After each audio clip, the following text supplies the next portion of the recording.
কাজ করস না কে তোর বাইরে যাস না কাজ করতে করতে পিঠে সাল গেছে গা জমিদার নালে বয়ে থাস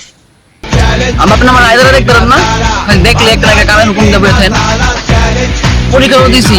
রেজাল্ট তো দিব দেখেন খুব ভালো দেখবনি কি কামটা করো তোমার যে কথা ওইটা আমার জানা আছে চাচা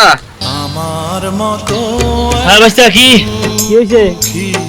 রবিন তো পাস করছে হ্যাঁ বাট তুমি খালি আমার দেখতে পারো না দেখছো পাস করছি তুমি কি মনে করো আমি খারাপ স্টুডেন্ট তুমি খালি আমার দেখতে পারো না কিছু হইলে খালি ছিল আমার লগে কেমনে পাস করলো ও তো পড়েই না আর পড়তে দেই না ও খালি বন্ডন মেলা করে বন্ডনে পড়ানো না পড়তে দেই না কেমনে পাস করে এই যে দেখেন রবিন এই যে ওহো এটা তো শাইনের বলা রবিন না এটা সাব্বিরের বলা রবিন আমি জানতাম যে হ্যাঁ জীবনে পাস করতে ওরা যে কিছু হইতো না জীবনটার মধ্যে কাকা আমি তো জায়গা আমি তো জানি ওরা তারা কোনো কিছু হইতো না নারী